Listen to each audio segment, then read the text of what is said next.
할렐루야. 안녕하십니까. 방송선교 성경 파노라마 어제 이어서 계속해서 오늘은 마태복음 8장으로 넘어가도록 하겠습니다. 마태복음 8장 함께 잠시 읽고 말씀을 함께 나누기를 원합니다.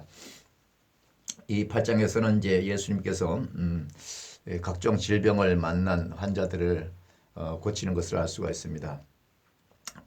우리가 살다 보면 여러 가지 질병이 우리 몸에 있지 않습니까?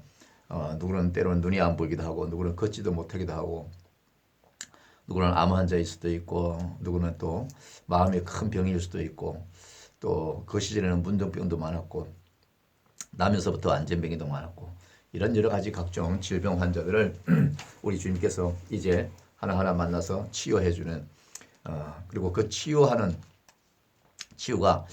육체를 치유하지만은 결국은 그 육체의 질병을 치유함으로 인해서 영적인 문제를 우리 주님께서 우리에게 짚어주고 우리에게 알려주시는 그 깊은 영적인 내면을 함께 알아보도록 하겠습니다. 마태복음 8장 1절입니다. 예수께서 산에서 내려오시니 수많은 무리가 따르니라. 한 나병 환자가 나와 절하며 이르되 주여 원하시면 저를 깨끗하게 하실 수 있나이다 하거늘 예수께서 손을 내밀어 그에게 대시며 이를 때 내가 원하노니 깨끗함을 받으라 하시니 즉시 그의 나병이 깨끗하여진지라.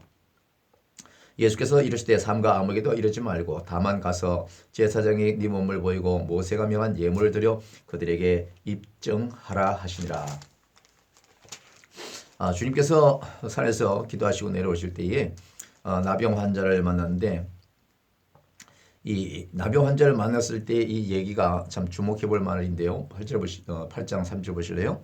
예수께서 손을 내밀어 그에게 대하시며 이르시되 이 말씀하시기 전에 2절에 8장 2절에 뭐라고 말씀했냐면 이 나병 환자가 한 나병 환자가 나와 절하며 이르시되 주여 원하시면 저를 깨끗하게 하실 수 있나이다. 여러분 이 말씀이 조금 애매모호하지 않습니까? 환자이잖아요. 나병 환자는. 환자면은 우리 같으면 주여 내 질병이 낫기를 정말 간절히 소망합니다. 이렇게 말을 해야 되는데 불구하고 나병 환자가 예수께 나와서 절을 하면서 뭐라고 했냐면 주여 원하시면 저를 깨끗하게 하실 수 있나이다. 다시 말하면 이 나병 환자는 자기 병이 낫기를 자신이 원하는 것보다도 예수님께서 나병 환자인 나를 고쳐주실 것을 알고 또 고쳐줘야만 된다는 것을 알고 하는 그런 질문으로 우리가 깊이 생각해 볼 필요가 있는 것이죠. 맞습니다. 왜냐하면 예수님은 이 땅에 오셨을 때에 그분의 사명이 있습니다. 사단 마귀로부터 하나님의 백성들이 하나 둘 다 빼앗기고 그 마귀의 백성으로 들어간 이 하나님의 자녀들이 하나님을 떠난 그 모든 이유로 말미암아 모든 질병과 모든 환난과 여러 가지 어려움에 겪어서 하나님의 그 크신 은혜를 사랑을 받지 못하고 마귀의 백성으로 사는 그 불쌍한 영혼들, 이 불쌍한 영혼들을 우리 하나님께서 죄에서 구원하시기 위해서 우리 하나님께서 예수님을 이 땅에 보내신 거잖아요. 그게 가장 구원의 큰 목적이잖아요. 죄의 백성으로 빠져있던 저와 여러분을 하나님께서 불쌍히 여기시고 의의 자녀로 하나님의 자녀로 다시 한번 세우기 위해서 그 주님을 이 땅에 보내신 거란 말이에요. 그렇기 때문에 그 하나님의 마음이 예수님의 그 하시는 일들로 인해서 우리에게 나타나시는 거죠. 하나님은 우리를 긍휼히 여기시기를 원하세요. 불쌍히 여기시기를 원하세요. 저와 여러분이 병든 자를 보면 하나님께서 가슴 아파하십니다. 그래서 오늘 나병 환자가 그렇게 말을 한 거죠. 주님 당신이 원하시면 나를 낫게 하실 수 있나이다. 하나님이 이 땅에 예수 아들 독생자 예수를 이 땅에 보내신 그 자체가 병든 자, 고아된 자, 과부된 자, 또 사단 마귀로 말미암아 하나님과 멀어졌던 우리 모두를 다시 한번 하나님 앞으로 인도하시는 그 목적이 있잖아요. 그래서 이 말씀을 이 나병 환자가 그렇게 얘기하는 거죠. 주님 당신이 원하시면 주님이 원하시죠. 다 하나하나 다 다시 한번 잃었던 이스라엘 백성들 어린 양을 다 찾아서 하나님 앞으로 인도하는 것이 우리 주님의 사명의 목적인 것을 우리가 알 때에 오늘 이 나병 환자는 하나님의 마음의 입장에서 자기 자신을 하나님 앞에 내놓고 하나님 나를 구원해 주지 않으시면 안 되잖아요. 나를 치유해 주시지 않으면 안 되잖아요. 나를 그냥 내버려 두시면 안 되잖아요. 이런 깊은 뜻이 많이 더 여기 들어가 있다고 볼 수가 있는 거죠. 그래서 이렇게 우리 옛날에 속담이 있죠. 말 한마디에 천냥빚을 갚는다. 이런 것처럼 우리도 말씀을 잘해야 되고 우리도 하나님 앞에 이 단어를 잘해야 되는 거예요. 그래서 올기 나병 환자는 참 영적인 지혜로움으로 하나님 앞에 예수님 앞에 다가서 말함으로 인해서 그의 질병을 정말 너무나 흔쾌히 아주 통쾌하게 나은 것을 알 수 있죠. 3절을 보십시오. 8장 3절에 예수께서 손을 내밀어 그에게 대시며 이르시되 내가 원하노니 깨끗함을 받으라. 할렐루야. 예수님이 원한다잖아요. 예수님이 병든 자, 고아된 자, 과부된 자, 또 마귀의 자녀된 우리 모두가 깨끗하여지길 원하는 거예요. 죄로부터, 질병으로부터, 환경으로부터 깨끗해져서 이 땅의 흑암의 세력에 살면서, 세상에 살면서 하나님의 깨끗한 그 세상 안에 들어오기를 우리 예수님이 누구보다도 원하시는 거죠. 그렇기 때문에 예수님이 저와 여러분의 죄를 대신해서 우리가 지옥에 떨어질 수밖에 없는 저와 여러분에 대해서 예수님이 십자가에 지셨잖아요. 저와 여러분이 언제 하늘 앞에 하나님 독생자 예수 보내주셔서 내가 정말 죽을 수밖에 없고 내가 지옥에 떨어질 수밖에 없는 나를 주여 나를 구원하시기 위해서 나를 십자가에서 내 죄값으로 제물이 되어달라고 여러분이 언제 한번 기도한 적이 있습니까? 그런 생각조차도 우리는 못하잖아요. 하나님께서 그만큼 이 세상을 사랑하사 독생자를 주셨으니 그를 믿는 자마다 모두 영생을 얻을 수 있는 은혜를 우리에게 주시다는 그 말씀이 오늘 이 8장 나와 환자를 치료하는 이 대목에서 우리가 영육간에 깊이 알 수가 있는 것이죠. 그리고 이 환자를 고치고 나서 좀 지나가다가 또한 길에서 백부장을 만나게 됩니다. 5절 보실까요? 마태복음 8장 5절. 예수께서 가버나움에서 들어가시니 한 백부장이 나와 간과 이르되 주여 내 하인이 중풍병으로 집에 누워 몹시 괴로워하나이다. 이번에는 중풍병을 걸린 하인을 둔 그 집의 높은 지위에 있는 자를 우리 예수님께서 만났습니다. 그러면서 이 사람이 예수님 앞에 와서 뭐라고 하냐면 주여 내가 아픈 것이 아니라 내 직속 하인, 내 하인이 중풍병으로 몹시 누워서 몹시 괴로워합니다. 이렇게 말씀하고 있습니다. 여러분 중풍병자가 가족 중에 있는 사람도 있고 우리가 길에 나가든지 또 이렇게 병원을 가다 보면 중풍병자 환자의 모습을 알죠. 뇌로부터 정확한 전달 사항을 이 머리 밑으로 있는 하부 조직 이 신체가 그것을 정확히 전달하지 못해서 자기 멋대로 움직이게 하고 이 손과 발이 이 얼굴을 중심으로 오른쪽 혹은 왼쪽으로 중간중간 마비가 되어 손이 뒤틀러진다든지 뜬다든지 이렇게 뭘 잡아주지도 못하는 그런 육체의 질병, 이것이 중풍병자인데 이 중풍병자를 둔 백부장이라는 사람이 예수님을 만나서 뭐라고 하냐면 내 하인이 너무너무 중풍병자로 괴로워하고 있다는 것이죠. 오늘 예수님이 고쳐주는 이 대목도 중요하지만은 이 백부장이 볼 때에 자기 가족도 아니고 자기 하인에 불과한 거예요. 환자가.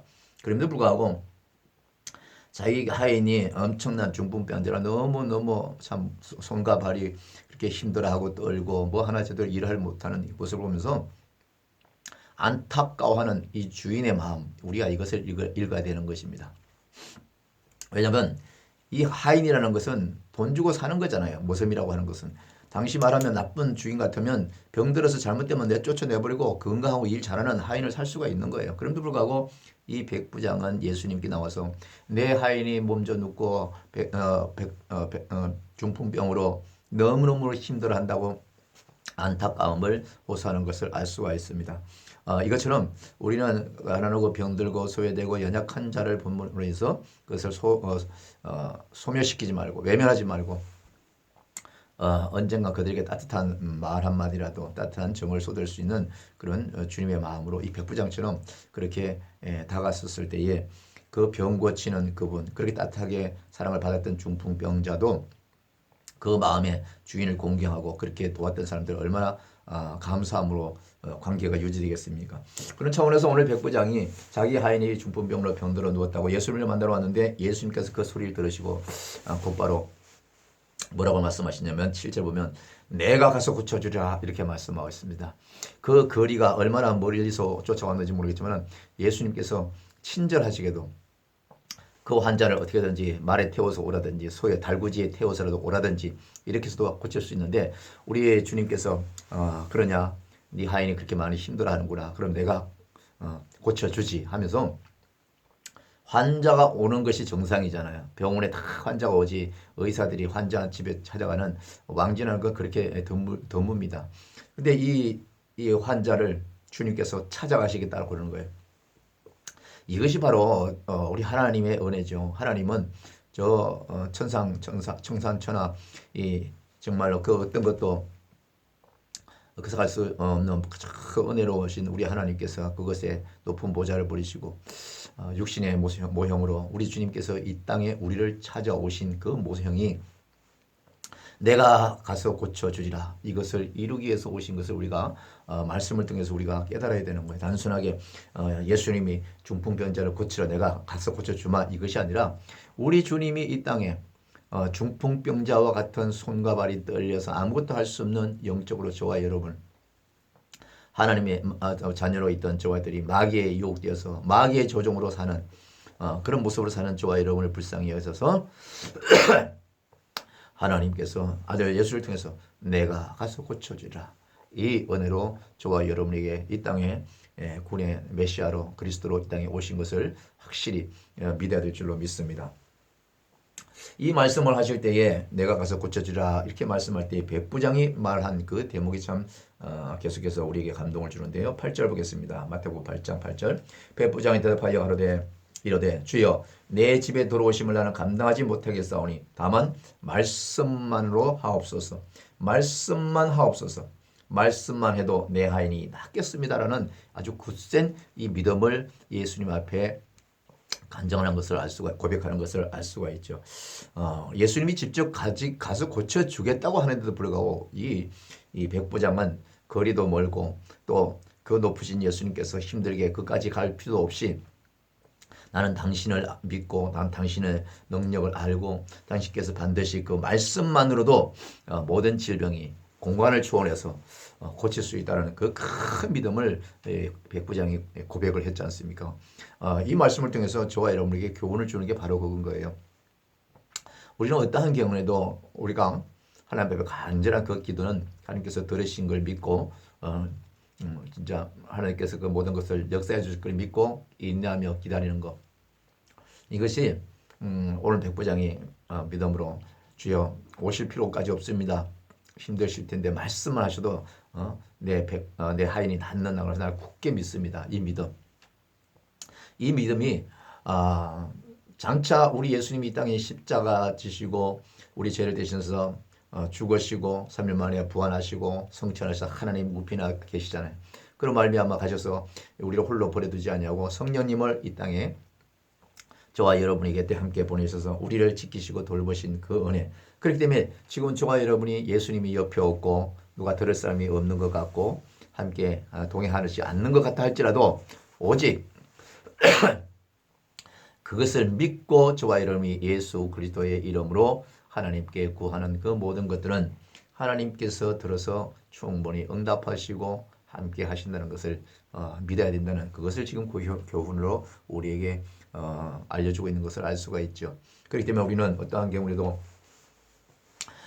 의심하여서 꼭 봐야만 믿고 만져야만 믿는 그런 믿음이 아니라 보지 않고 들음으로 말씀으로 예수 그리스도를 의지하고 믿고 그분이 하신 모든 일을 믿는 그 큰 믿음이 저와 여러분의 모든 문제 해결의 열쇠라는 것을 우리가 알아야 될 줄로 믿습니다. 오늘 말씀이 바로 그런 교훈을 우리에게 주고 있는 것을 알 수가 있죠.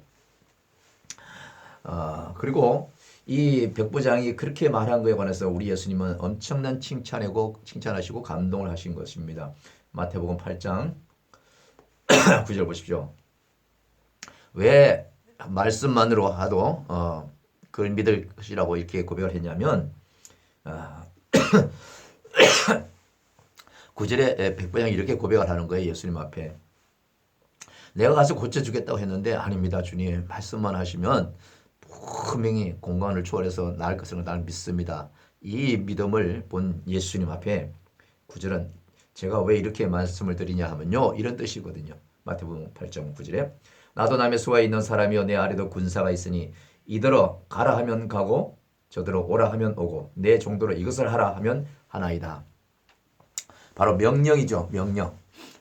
군대의 모든 질서, 어떠한 조직이든지 어떠한 사람이 함께 있는 가운데 거기는 질서가 반드시 있게 마련이죠. 국가도 대통령으로부터 모든 관공서도 그렇고 직장도 그렇고 학교도 그렇고 가정도 그렇고 다 질서거든요. 다 그 위에 머리가 있고 옆에 동행하는 자가 있고 협력하는 자가 있고 그 밑에서 또 모든 것을 또 들어서 실천하면서 그것을 함께 이루기 위해서 애쓰는 사람들이 분명히 있는 거예요.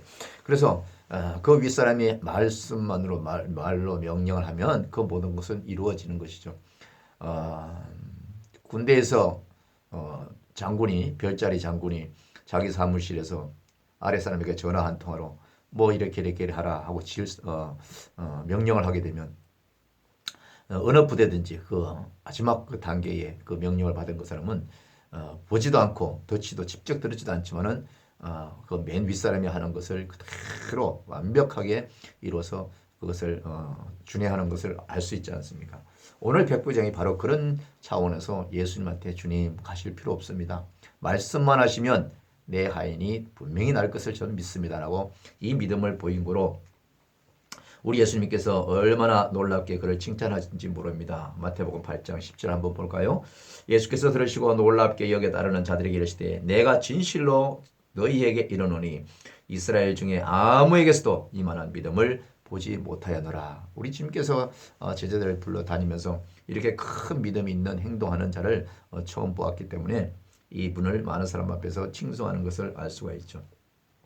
지금도 우리 하나님께서 저와 여러분에게 바라시는 게 바로 그것입니다. 말씀을 늘 묵상하면서 말씀에서 성경에서 말씀하시는 그 모든 것을 믿고 따르고 순종하고 준행하고 살기를 누구보다도 간절하게 원하시는 것이 우리 예수님인 것을 우리가 믿어야 될 줄로 믿습니다. 그 말씀을 믿고 따를 때에 우리 하나님께서는 놀라우신 거죠. 놀라운 거죠. 예수님이 우리 앞에서 눈에 보이고 다니고 우리 앞에서 모든 걸 역사하실 때는 그렇다 치더라도 안 계시고 하나님의 우편에 계셔서 성령님을 우리에게 보내셨지만 성령님도 우리 안에 보입니까? 안 보이잖아요. 영으로 우리와 함께 계시지만 그 보이지 않는 영이신 성령님의 눈치를 우리가 보면서 그분을 또 각인하면서 생각하면서 염두에 두면서 우리가 함께 하루하루를 살아가고 시간만을 살아가는데 그럴 때에 하나님의 이름을 높여드리고 예수님이 하신 그 공덕을 찬송하는 이 모든 것에 있어서 우리 하나님께서는 참으로 기뻐 안이 받으실 수 없죠.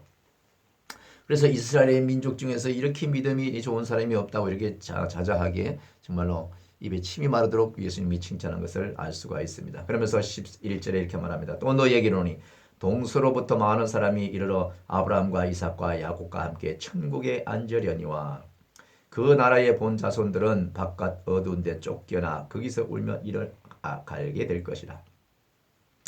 이스라엘 백성들 가운데도 특별히 아브라함 자손이라고 하는 그 모든 후손들 가운데도 야곱과 이삭과 또 아브라함처럼 그런 큰 믿음으로 오직 하나님의 말씀이라면 끄뻑 주고 하나님의 말씀이라면 그대로 준행해서 신앙생활하는 그들은 다 하나님과 함께 천국에서 장차 임할 것이지만은 그 아브라함의 씨족이고 아브라함의 후손 중일지라도 하나님의 말씀을 제대로 지키지 않냐고 하나님을 두려워하지 않고 하나님을 멀리한다든지 하나님 외에 다른 신을 섬긴다든지 이런 자들은 바로 아브라함의 자손일지라도 장차 그들은 바깥 어두운 데서 쫓겨나서 장차 이를 갈미 있으리라. 이 단어 속에 그들이 빠질 수밖에 없다는 것이죠. 그러므로 말미암아 저와 여러분들은 어찌하든지 우리는 믿음의 종상 아브라함의 그 모든 신앙을 또 우리가 본받아서 오직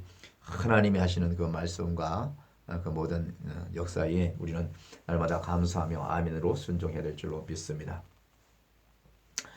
이렇게 하면서 예수께서 말씀을 하시고 나서 백부장에게 말합니다. 백부장 너 참 믿음 좋구나. 그 믿음으로 말미암아 너의 하인 그는 중풍병에서 반드시 나을 것이다. 돌아가라. 이렇게 분명히 말씀하신 거죠. 오늘 13절 보실까요? 마태복음 8장 13절. 예수께서 백번향에 이르시되 가라 너의 믿음대로 될지어다. 믿음대로 되기를 원하시고 믿음대로 되는 것이 원칙으로 하는 것이 바로 성경입니다. 그래서 이 말씀을 듣고 그는 즉시 일어나서 하인이 있는 자기 집에 돌아갔습니다. 자 보세요. 그리고 나서 14절에 예수께서 베드로의 집에 들어가사 그의 장모가 열병으로 앓아 누운 것을 보시고 이제 제자의 장모 집에 가서 제자의 장모 베드로의 장모가 열병으로 앓아 누워 있는 것을 봤습니다. 첫 번째는 나환자를 고쳐줬고요. 두 번째는 또 뭡니까? 중풍병자를 고쳐줬고 이번에는 열병으로 앓아 누워 있는 제자 베드로의 장모 집에 들어가서 그 환자를 보시는 것을 알 수가 있는데 마태복음 8장 15절 볼까요? 그의 손을 만지시니 열병이 떠나가고 여인이 일어나서 예수께 수종을 들더라.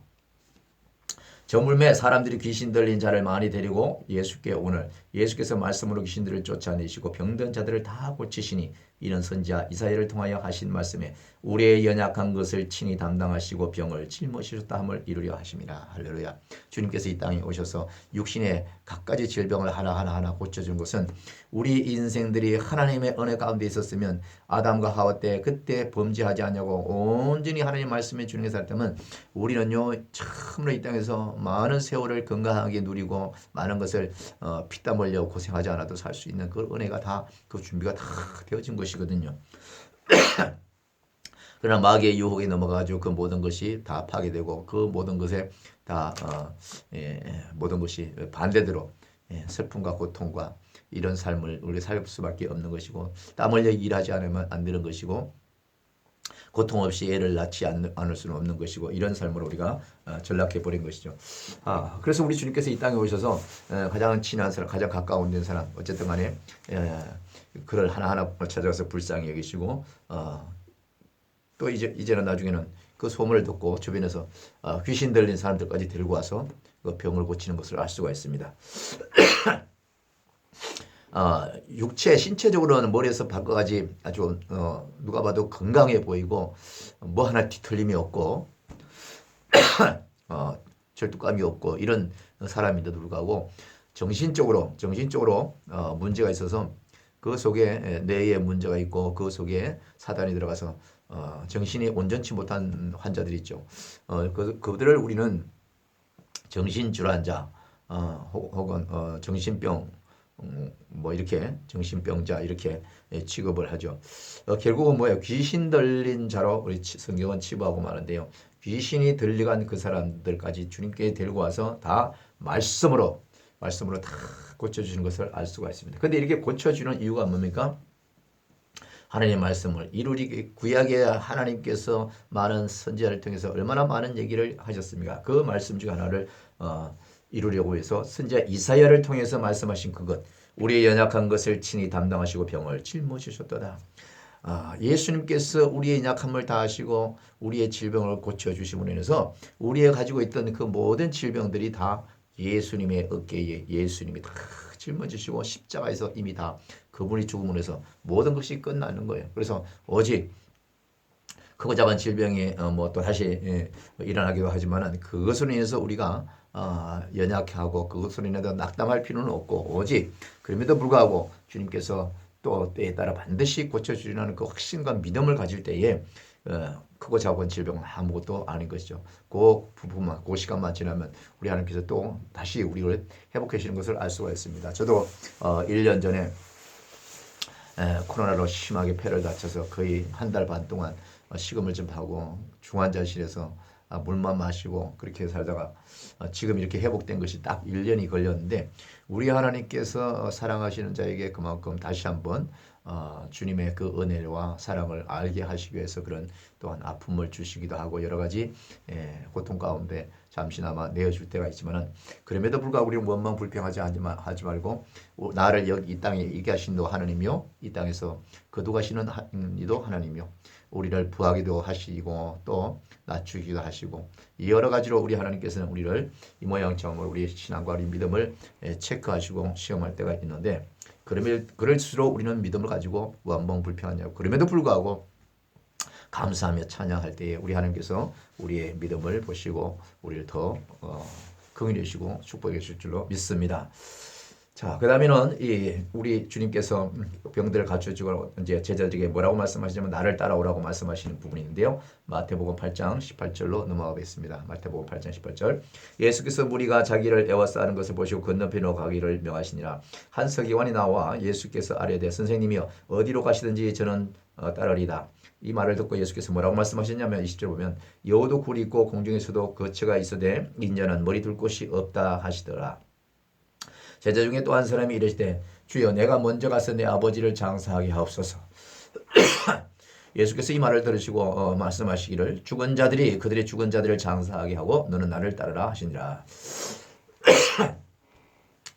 자, 우리 주님께서 병들을 다 고쳐주고 병 고친 자들은 기분이 좋아서 다 자기 삶의 터로 가서 열심히 살고 이 모습을 보시면서 또 마음 한구석으로 주님께서 그 말씀을 하셨습니다. 여우도 굴이고 공중에서도 거처가 있으되 인자는 머리 둘 곳이 없다. 이 말씀을 던지면서 그 주변에 있는 사람은 도대체 무슨 말씀인지 깨닫지 못하지만 결국 뭐예요? 이 땅에 있어서 주님께서 자기가 할 수 있는 그 모든 사역의 그 기간에 그분은 모든 것을 또 생을 마치고 아버지께로 가야 된다는 그 인간의 참 연민을 잠시 보게 되고 책임 있는 사명에 마지막 때를 예고하는 그 모습을 우리가 느낄 수가 있죠. 그러므로 말미암아 그 모습을 하면서 이 제자들과 주고받는 얘기 가운데 어떤 제자가 주님을 따라가다 말고 참 주님 죄송합니다. 나 집에 좀 할 일이 있는데 잠깐 일 좀 보고 오겠습니다. 주님이 한 사람 한 사람 제자를 불렀었을 때에 그 모든 한 일을 그만두고 이제는 내가 하는 일을 함께 하자라고 손 내밀고 또 그렇게 하자고 따라왔단 말이죠. 그렇다면 우리는 그 제자들은 끝까지 그 일을 해야 되는 거예요. 목숨이 끝날 때까지 그 주님께서 약속한 그 일을 우리가 계속 해 나가야 되는 것이거든요. 하나님 백성들도 마찬가지죠.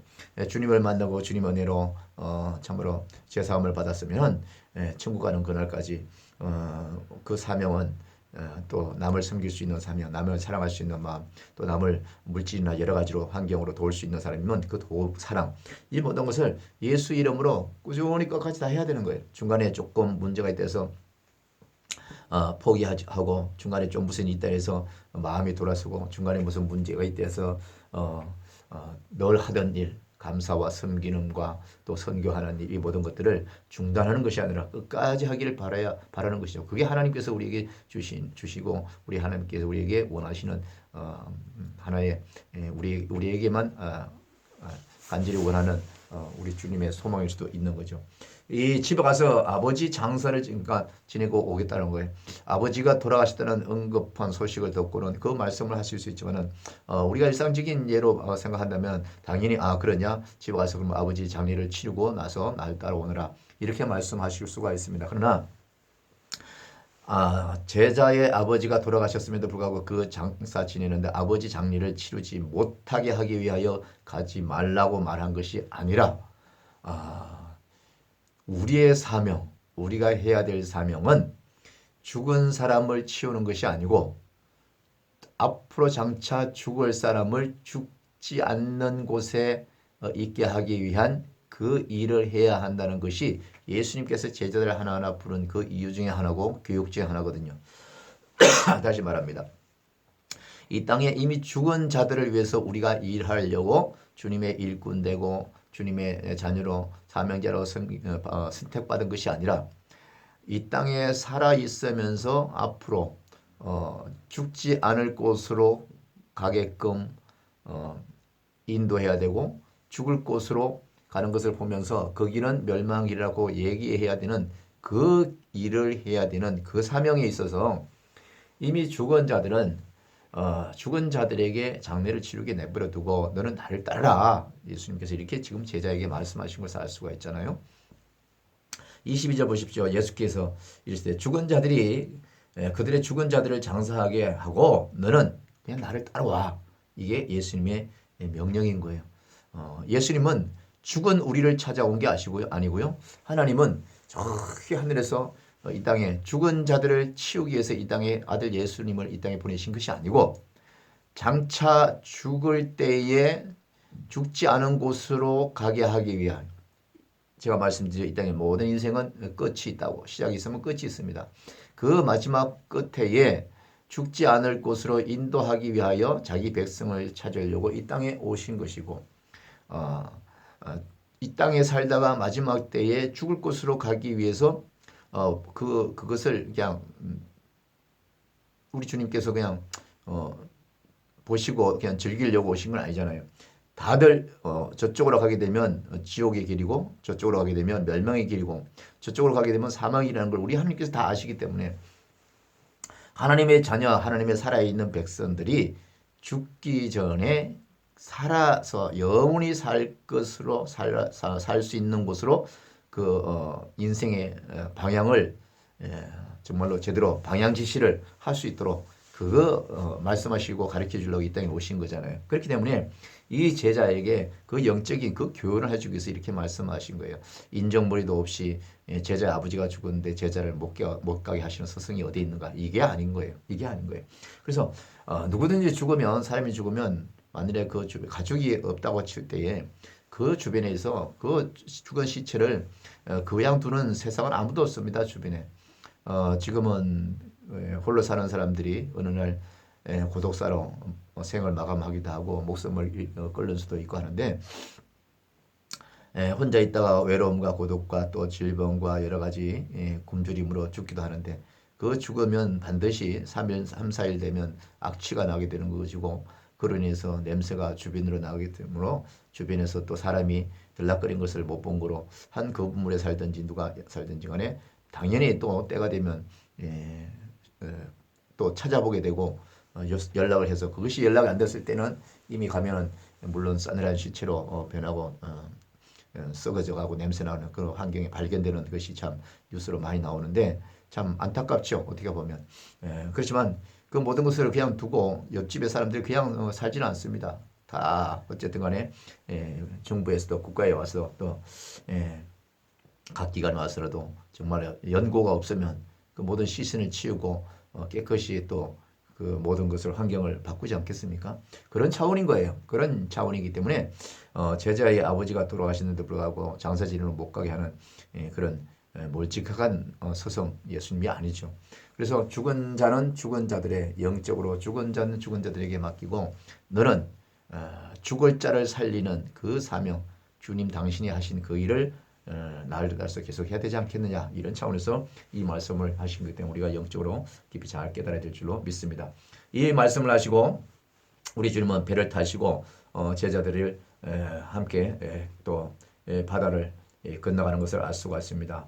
23절에 봅니다. 배에 오르심에 제자들이 따랐더니 바다에 큰 놀이나 배를 물결에 덮이게 되었을 예수께서는 주무시는지라. 그 제자들이 나와 깨우며 이르되 주여 구원하소서, 우리가 죽겠나이다. 26절 예수께서 이르시되 어찌하여 무서워하느냐, 믿음이 적은 자들아. 하시고 곧 일어나 바람과 바다를 꾸짖더니 아주 잔잔하게 되었더라. 그 사람들이 놀라게 여겨 이르되 이가 어떠한 사람인기에 바람과 바다도 순종하는가. 이 말씀을 하실 때에 우리가 참 여러 가지 많은 교훈이 있죠. 한 배를 타고 갔을 때는 풍랑이 일 때 배를 띄우는 사람은 없습니다. 잔잔할 때, 그리고 저녁까지 또 내일도 잔잔할 거로 믿고 배를 띄우고 망망대해를 가고 또 고기잡이도 하고 건너가고자 하는 곳으로 가지 않습니까? 그런데 갑자기 이렇게 풍랑이 일고 비바람이 치고 배가 뒤집힐 정도로 이런 엄청난 일이 가끔 일어나는 이 상황. 이 상황인데도 제자들은 누구 하고 있습니까? 예수님 하고 있습니다. 예수님 하고 있음에도 불구하고 정말로 많이 힘들어하고 놀라서 예수님을 막 흔들어 깨웁니다. 주님은 어떠한 환경, 어떤 곳에 있어도 주님이 모든 것을 역사하시기 때문에 그분은 걱정하시는 분이 아니죠. 이 땅의 모든 것을 창조하시고 이 땅의 모든 만물을 꾸짖으시기도 하고 세우시기도 하시는 분이기 때문에 제자들이 믿음이 어느 정도 되는지 그걸 보시기 위하여 그런 환경에 놓여 있는 것을 알 수가 있는데, 제자들이 목숨이 위태로운 그런 관계에 주님을 막 깨웁니다. 주님, 우리가 다 죽게 되었습니다. 주무시기만 계시면 어떡합니까? 이 상황에서 예수님은 이 믿음이 적은 자들아 이러면서 제자들을 꾸짖는 것을 알 수가 있죠. 오직 우리에게 부탁하시는 것, 오늘 말씀을 맺습니다만은 저와 여러분에게 부탁하시고 우리에게 소망하는 것은 하나님께서 우리에게 큰 믿음을 가지라는 것입니다. 믿음 없이는 아무것도 되지도 않고 기도 없이는 아무것도 되지 않습니다. 오직 그 주님께서, 그 하나님께서 또 우리에게 함께 계시는 성령님을 통해서 뭐든지 기도하고 모든 근심과 염려 가운데 우리 주님이 함께 하신다는 그 큰 믿음만 있으면 이런 풍랑 같은 이런 큰 파도에도 능히 예수님과 함께 동행함으로 승리하고 이겨나갈 수 있다는 것을 우리에게 교훈하고 있습니다.